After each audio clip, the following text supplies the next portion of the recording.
Abra sua Bíblia comigo, Êxodo capítulo 20. Encontrando o texto, coloque-se em pé e a reverência à leitura da palavra do Senhor.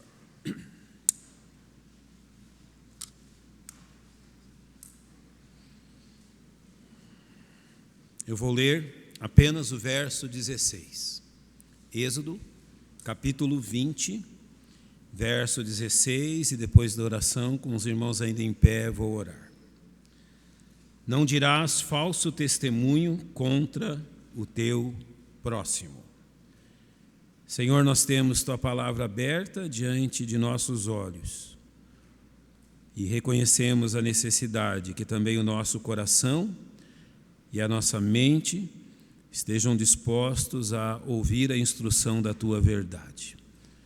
Reconhecemos que o Teu Espírito Santo é suficiente para nos guiar na Tua preciosa palavra. E em nome de Cristo nos colocamos em Sua dependência. Amém. Podem se assentar, irmãos. O lugar da mentira. Este é o título da mensagem desta manhã. Dia 1º de abril, próximo passado, última sexta-feira, as pessoas o marcaram, ou as pessoas o consideram de uma forma indesejável, não é? Como o dia da mentira. E as pessoas relembram bem, não esquecem que o dia 1º de abril é o dia da mentira. Dia 2 de abril é o Dia Mundial de Conscientização do Autismo. E eu não sei quantas pessoas sabem disso. Não é por ser pai de uma criança com autismo, simplesmente disso que o dia 2 sempre é lembrado por nós. Mas notem como as coisas ruins são mais lembradas do que aquilo que edifica. Notem como aquilo que nada nos acrescenta é mais lembrado do que aquilo que deve ser importante entre nós. Nosso país tem mais de 2 milhões de crianças autistas. E por vezes você olha nos telejornais, nas mídias, há toda uma promoção do dia da mentira, mas daquilo que realmente vai ajudar, pouco ou nada é falado. Qual é o lugar da mentira na vida de um crente? Eu creio que nós devemos responder essa pergunta. E nada melhor do que usar um dos 10 mandamentos, para que nós relembremos isto.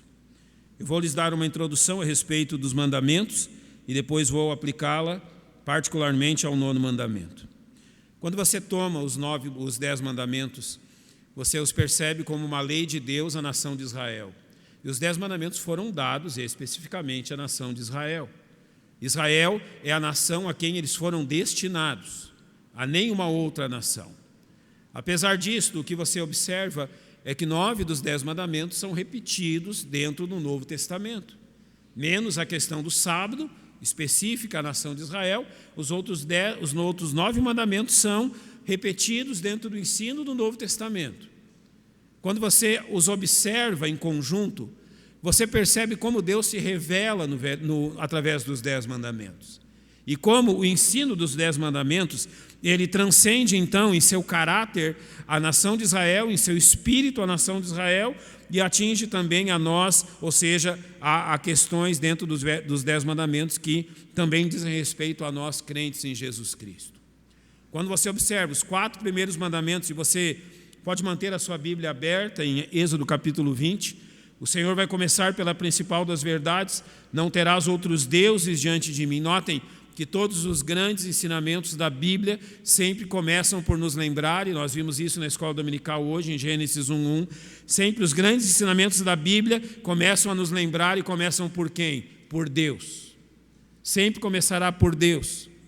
A explanação de Moisés em Gênesis 1, no princípio criou Deus. Os 10 mandamentos: não terás outros deuses diante de mim. Aquilo que Paulo explana sobre o Evangelho na carta aos Romanos, iniciando no capítulo 1, verso 18.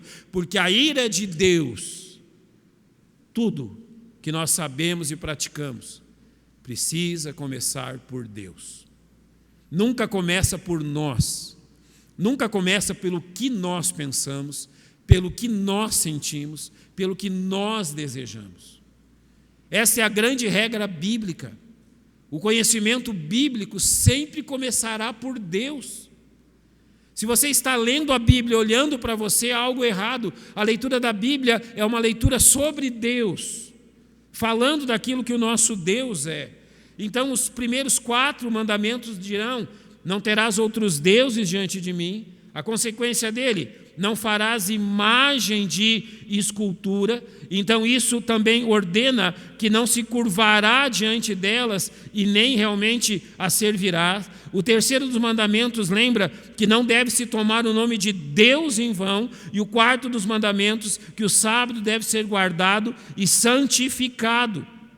Notem que alguns, quando estabelecem isso, a gente fala assim: as 2 tábuas, não é? Foram entregues 2 tábuas a Moisés.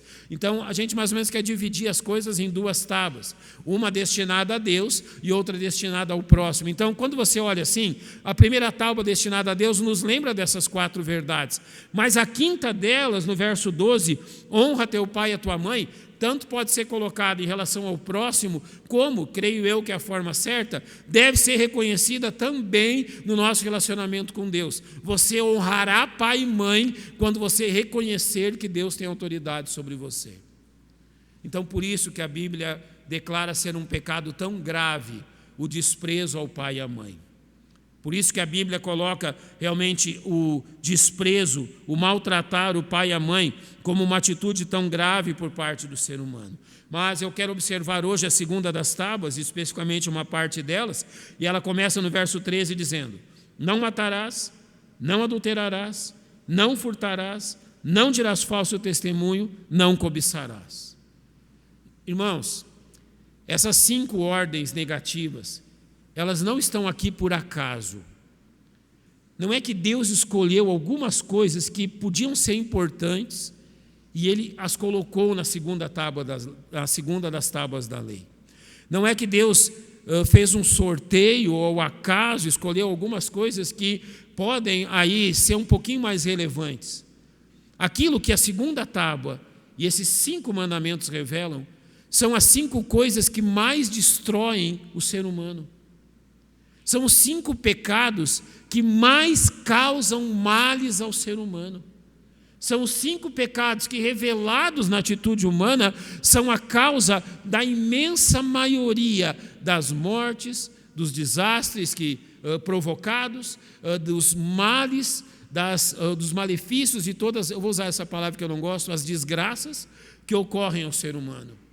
Quando ele fala sobre não matar, sobre não adulterar, sobre não furtar, sobre não mentir, sobre não cobiçar, ele está tratando do centro dos nossos malefícios, do centro daquilo que causa tão mal, não só a humanidade como um todo, a sua igreja em particular, a sua família em particular e a sua vida de forma principal.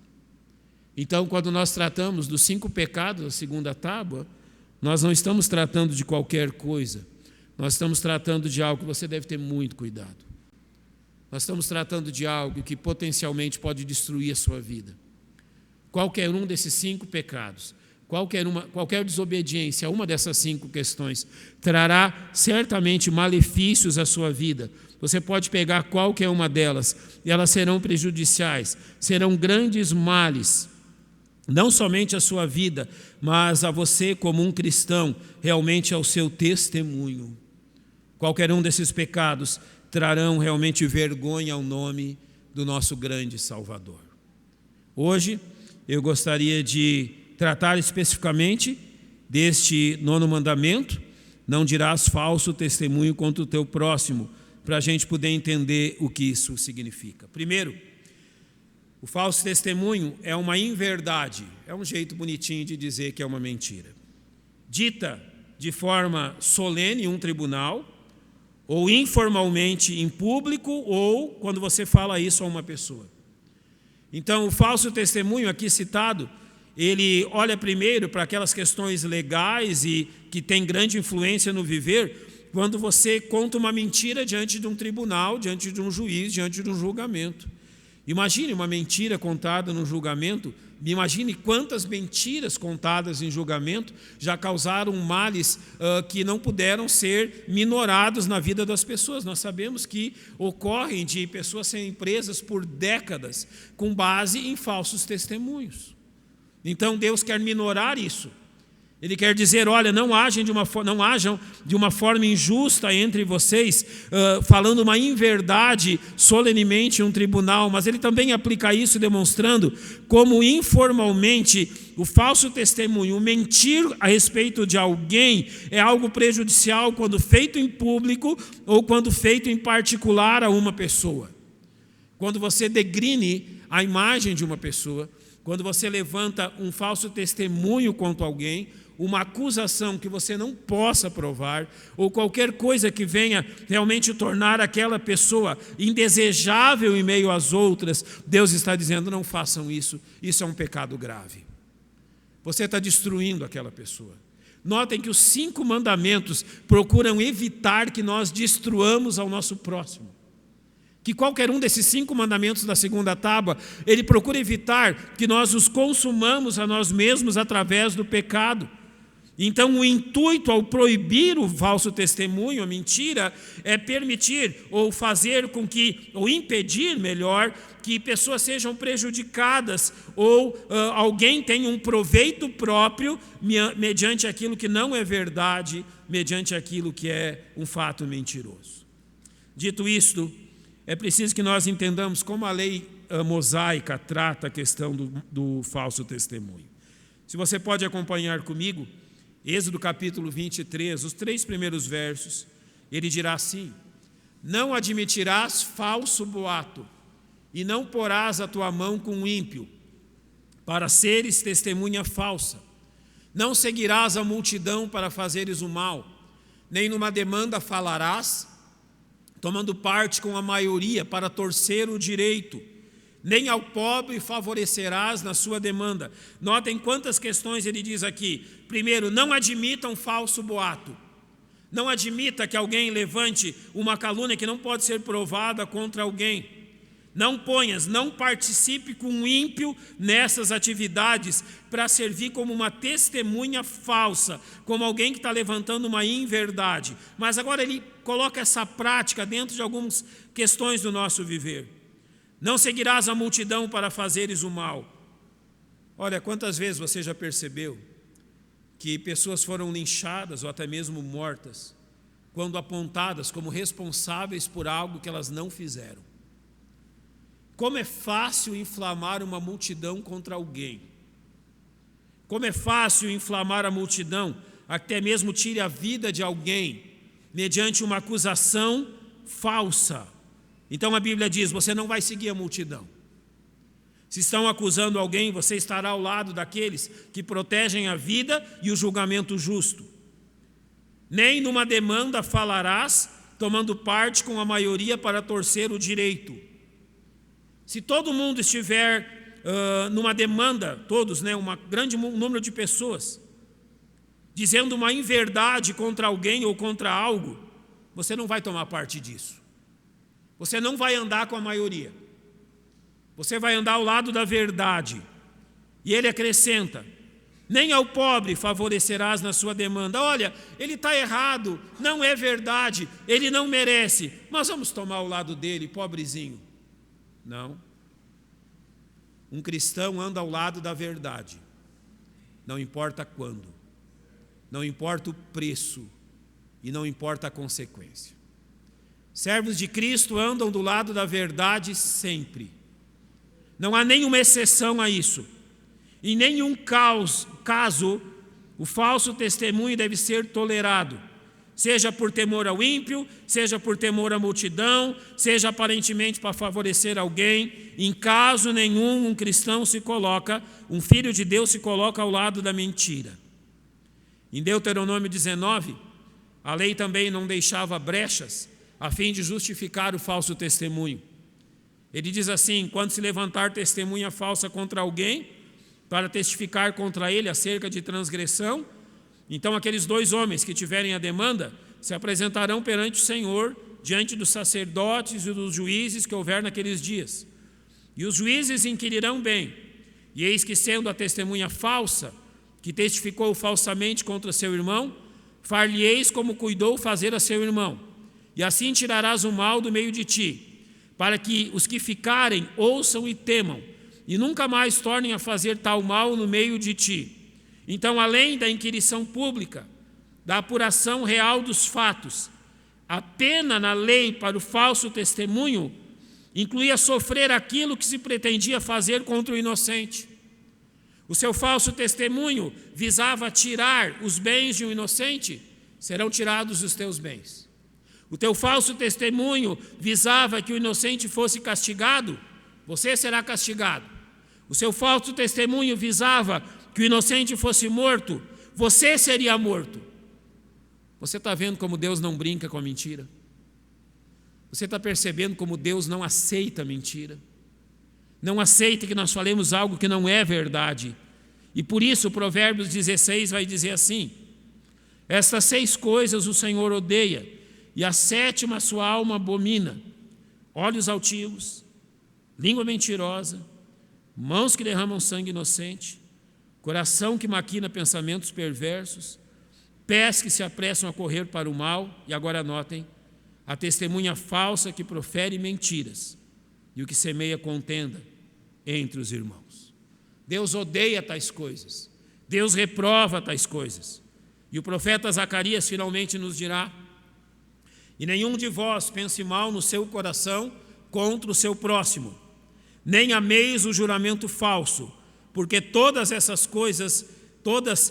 são coisas que eu odeio, diz o Senhor. Deus odeia a mentira, e Deus odeia tudo aquilo que venha da mentira. Então, qual a razão?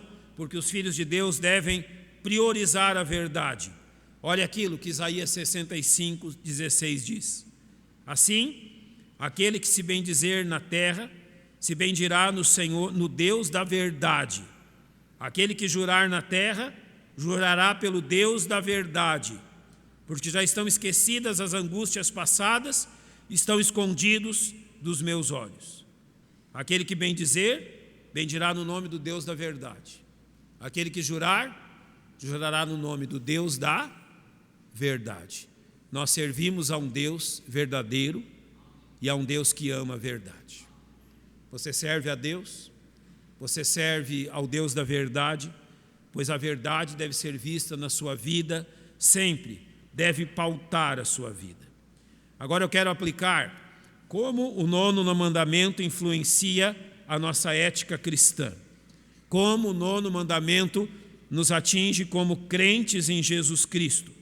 E eu vou iniciar por Mateus 18, demonstrando a necessidade e a prática de um testemunho justo. Olha aquilo que Mateus diz: ora, se teu irmão pecar contra ti, vai e repreende-o entre ti e ele só. Se te ouvir, ganhaste a teu irmão. Mas se não te ouvir, leva ainda contigo 1 ou 2, para que pela boca de 2 ou 3 testemunhas, toda a palavra seja confirmada. Notem que Deus diz que em meio à igreja, ao invés de dar lugar ao falso testemunho, ao invés de dar lugar à mentira, à calúnia que pode destruir uma pessoa, a igreja tratará com todo cuidado e seriedade qualquer tipo de acusação levantada contra qualquer irmão em Cristo. E isso parte dentro do princípio de nós mesmos. Então, se há uma coisa entre eu e meu irmão, se foi falado algo entre eu e meu irmão, ele diz: vai e repreende-o entre ti e ele só. Ou seja, há níveis de questões que nós devemos resolver entre nós para que a inverdade não prospere entre nós. Se isto não foi suficiente, se te ouvir, ganhaste. Se não te ouvir, ganhaste a teu irmão, não é? Se não te ouvir, leva ainda contigo 1 ou 2, para que pela boca de 2 ou 3 testemunhas toda a palavra seja confirmada. O que a Bíblia está nos ensinando aqui? A igreja não somente ela cultiva a verdade, a igreja não somente ela zela pela verdade, como a igreja também sempre se colocará ao lado da verdade. Isso inclui quem?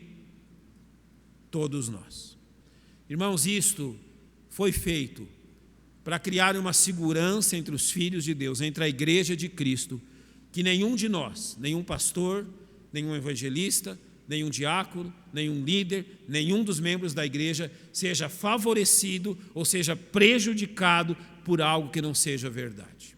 A verdade vale para quem na igreja? Para todos nós. O falso testemunho pode favorecer alguém da igreja? Não deve a ninguém, nem ao pastor e nem a algum membro. A igreja tem o compromisso de colocar-se sempre ao lado da verdade, testemunhada por aqueles que viram o fato ou têm conhecimento do fato. E se não houverem testemunhas,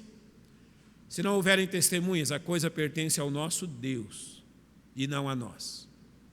Tão grave quanto, e posso dizer, olha, o que é mais grave? Inocentar um culpado ou culpar um inocente? Se nós não temos conhecimento do fato, se Deus não permite que nós o saibamos, é melhor então que mesmo um culpado passe por inocente do que venhamos a castigar alguém por algo que não é verdade. Então nos colocamos sempre ao lado da verdade. Paulo confirma isso ao dizer, em 2 Coríntios 13:1, e esta é a terceira vez que vou ter convosco, por boca de 2 ou 3 testemunhas será confirmada toda a palavra. Deixa eu fazer um adendo aqui. Você já percebeu que se nós usássemos essa regra na nossa vida particular, nós nos livraríamos de muitos males? Sabe, uma coisa que um crente não deve fazer, e se for eu mesmo que fizer isso com você, eu peço que você me reprove, que você chame a minha atenção. Um crente jamais deve dar atenção ou ter como verdade algo que apenas uma pessoa venha lhe dizer sobre outra pessoa. Olha, você sabe, fulano, isto. Melhor coisa que você faz é dizer verdade, então vamos chamar ela aqui com nós dois, vamos consertar isso, vamos ver se isso realmente corresponde. Se a pessoa realmente tem certeza do que está falando e aquilo for para o bem da outra, ela aceitará isso. Se não passa de falso testemunho, você ouvirá, nunca, está brincando com isso, não é? Ou seja, não dê ouvidos quando alguém fala mal de alguém. Porque hoje fala mal do outro, amanhã falará mal de você mesmo. Tenha muito cuidado, não use os seus lábios para isso. Não use o seu testemunho para falar mal de alguém. Use o seu testemunho para dizer como Deus tem sido bondoso com aquela pessoa. Que apesar de todas as suas falhas, de todos os seus erros, e não vou usar nenhum de vocês, vou usar a mim mesmo como exemplo, que apesar de todas as minhas falhas, que apesar de todos os meus erros, que apesar de toda a minha fraqueza, Deus continua sendo bom.